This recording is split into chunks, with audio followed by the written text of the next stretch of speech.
Fala, torcedor rubro-negro! Bem-vindo ao canal de notícias do Atlético Paranaense. Mas antes, não se esqueça de se inscrever no canal, curtir e comentar o vídeo. Vamos às notícias. O Atlético Paranaense pode surpreender na próxima escalação. Peralta aparece entre os relacionados e velho conhecido do Furacão fala do Atlético. Vamos começar com um nome que deixou saudades na Baixada: Robson Bambu. Um zagueiro que, apesar de jovem, demonstrava uma maturidade impressionante dentro de campo. Foi com ele que a zaga do Atlético ganhou consistência em 2019, ano em que o clube escreveu uma das páginas mais memoráveis da sua história: a conquista da Copa do Brasil. Na época, sob o comando de Thiago Nunes, Bambu foi muito mais que um coadjuvante. Ele foi um dos pilares defensivos da equipe que encantou o Brasil. E agora, anos depois, vivendo uma boa fase no Braga de Portugal, ele resolveu olhar para trás, com gratidão. Em entrevista recente, ele não poupou palavras para descrever o Furacão. Acredito que minha melhor passagem tenha sido no Atlético. Foi o clube que me projetou para a Europa. Tive ótimos momentos ali. Conquistei uma Copa do Brasil. Então é um clube que eu desejo todo o sucesso. Simples, direto e cheio de sentimento. E ele tem razão. Aquele período foi um divisor de águas em sua carreira. Apesar de ter passado também por Santos, Vasco e Corinthians, Robson deixa claro: o ápice foi mesmo com a camisa rubro-negra. Depois da conquista nacional, veio a venda para o futebol europeu. O destino? O Nice, da França. Uma negociação avaliada em cerca de 40 milhões de reais, que representou uma jogada de mestre nos bastidores. Para o clube, um golaço fora das 4 linhas. E para Bambu, o início de uma jornada internacional. Mas como o torcedor do Furacão bem sabe, as histórias do clube nunca se resumem a boas lembranças. Agora o momento é outro, e o clima nos bastidores está longe de ser tranquilo. A polêmica da vez envolve a patrocinadora master Viva Sorte, a mesma que foi anunciada com pompa e circunstância no dia 20 de fevereiro, com direito a vídeo institucional, campanha de lançamento e discursos otimistas sobre o futuro.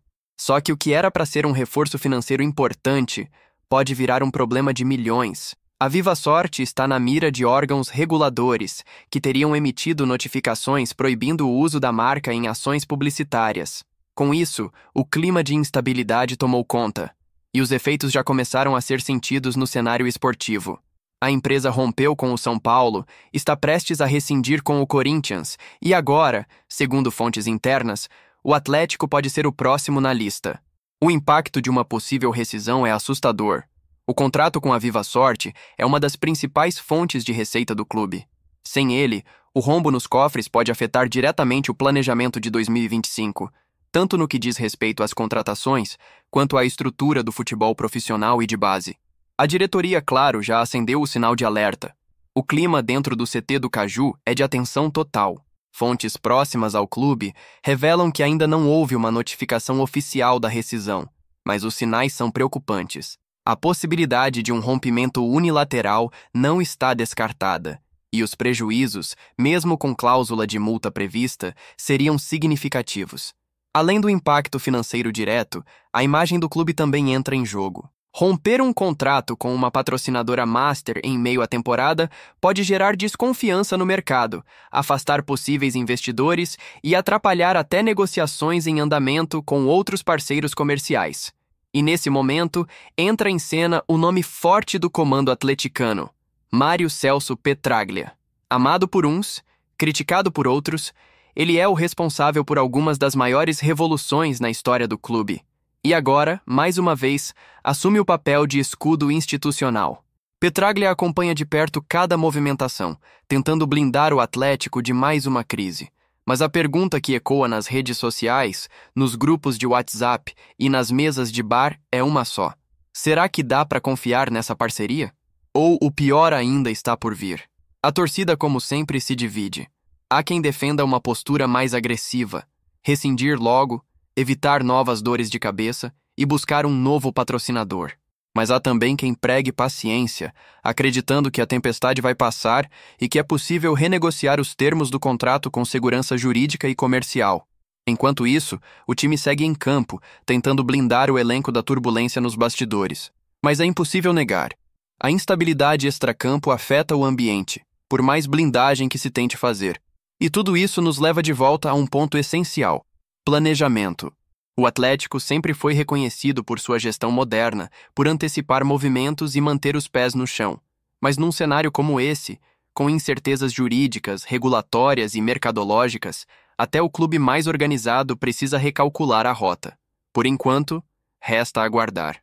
Mas uma coisa é certa: o torcedor rubro-negro já entendeu que, no Atlético, as histórias são sempre intensas, inesperadas e repletas de reviravoltas. E essa, com certeza, ainda não chegou ao fim. Hoje vamos trazer um nome que pode se tornar símbolo de um novo capítulo na caminhada do Atlético Paranaense na Série B. Um nome ainda pouco conhecido por muitos torcedores, mas que carrega expectativas enormes nas costas: Fabrício Peralta.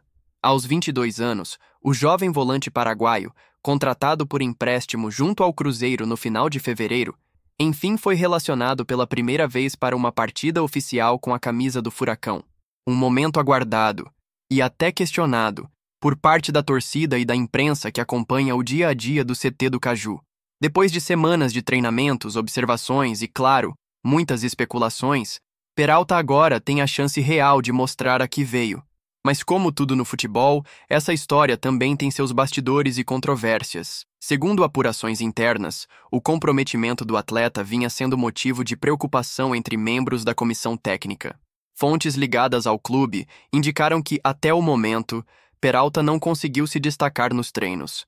Faltava intensidade, faltava leitura tática, faltava principalmente aquela entrega física e mental que é exigida de qualquer jogador que sonha com a titularidade no Atlético Paranaense. O jovem não parecia corresponder às expectativas depositadas sobre ele, e isso naturalmente gerou dúvidas. Mesmo diante desse cenário, o técnico Maurício Barbieri resolveu apostar. E não é uma aposta qualquer. O treinador decidiu dar um voto de confiança daqueles que podem transformar a trajetória de um jogador. Peralta foi relacionado para uma das partidas mais difíceis até aqui na Série B. Um embate fora de casa, contra o invicto Novo Horizontino, nesta quinta-feira, às 21h35, no estádio Jorge Ismael de Biasi. Esse não é apenas mais um jogo. É confronto direto no topo da tabela. É duelo entre líderes. É jogo para quem está pronto. E é exatamente isso que o torcedor quer saber. Peralta está pronto? Vale destacar que o paraguaio chegou ao Brasil com enorme prestígio. O Cruzeiro investiu cerca de 16 milhões de reais para tirá-lo do futebol sul-americano no meio do ano passado. Com passagens pela seleção paraguaia sub-20 e sub-23, Peralta era considerado uma joia a ser lapidada. Um volante moderno, com visão de jogo, passe preciso e capacidade de proteger a defesa sem perder o fôlego na construção ofensiva. Pelo menos, esse era o perfil prometido. Porém, ainda não conseguiu comprovar tudo isso dentro das 4 linhas. Seja por questões de adaptação, por problemas físicos ou até pela concorrência no elenco, o fato é que sua trajetória até aqui foi de expectativa, sem entrega. Agora, com a primeira oportunidade concreta, ele precisa transformar promessa em realidade. E o desafio não será fácil. No meio-campo do Furacão, a concorrência é pesada. Falcão, por exemplo, vem de uma atuação impecável, com direito à assistência, desarmes e controle do ritmo da partida. Já Raul, mesmo oscilando em alguns momentos, tem a confiança do treinador e um histórico de consistência. Se Peralta quiser brigar por minutos em campo, e quem sabe uma vaga no time titular, vai precisar mais do que talento. Vai ter que mostrar vontade, disciplina e inteligência tática. O próprio Barbieri comentou em coletiva que, no momento, o elenco está em nível de disputa elevado e que, quem se destacar nos treinos será recompensado com minutos em campo. A convocação de Peralta, então, pode ser vista tanto como um teste de fogo, quanto como o último chamado para mostrar serviço. Fora dos gramados, o departamento médico continua movimentado. O lateral direito Du segue em recuperação, com dores persistentes no joelho. Por isso, Agustín Palacios deverá ser mantido entre os titulares, principalmente após a boa atuação na vitória sobre o CRB por 2-0, partida que consolidou o Atlético na liderança da Série B com 9 pontos em 3 jogos. E o que vem por aí? O duelo contra o Novo Horizontino não é apenas mais um no calendário. É teste de maturidade, de elenco e de postura em campo. O adversário ainda não perdeu na competição e vem de vitórias expressivas. Enfrentar uma equipe assim, fora de casa, exige organização, foco e principalmente alternativas no banco, e é aí que entra o nome de Peralta. Será que ele será a surpresa positiva da rodada? Será que vamos ver o nascimento de um novo ídolo? Ou será apenas mais uma tentativa frustrada de resgatar uma promessa que ainda não vingou? A torcida rubro-negra acompanha tudo de perto. E no fundo, todos torcem para que a camisa 5, que já teve grandes nomes, encontre em Peralta um novo capítulo de glória. Porque se tem algo que move o futebol, além do talento, é a esperança em boas histórias. E quem sabe, essa seja mais uma daquelas histórias que começam desacreditadas, mas terminam eternizadas. A bola vai rolar, a Série B promete, e Fabrício Peralta tem talvez a chance da sua vida. Com isso, a escalação para esse jogo tem: o Atlético Paranaense vem com Micael no gol, Palácios na lateral direita e Esquivel na esquerda. A zaga é formada por Léo e o destaque é Abraão, que vive grande fase. No meio, Felipinho dá equilíbrio, Falcão reforça a marcação e Zapelli é o cérebro criativo. No ataque, o trio padrão: Luiz Fernando aberto, Isaac com mobilidade e Allan Kardec como referência ofensiva. Um time que mescla juventude, técnica e experiência, com o retorno de Esquivel como novidade. E aí, torcedor, curtiu a notícia? Deixe seu comentário abaixo e fique atento ao nosso canal, pois aqui você tem todos os dias notícias do nosso Furacão.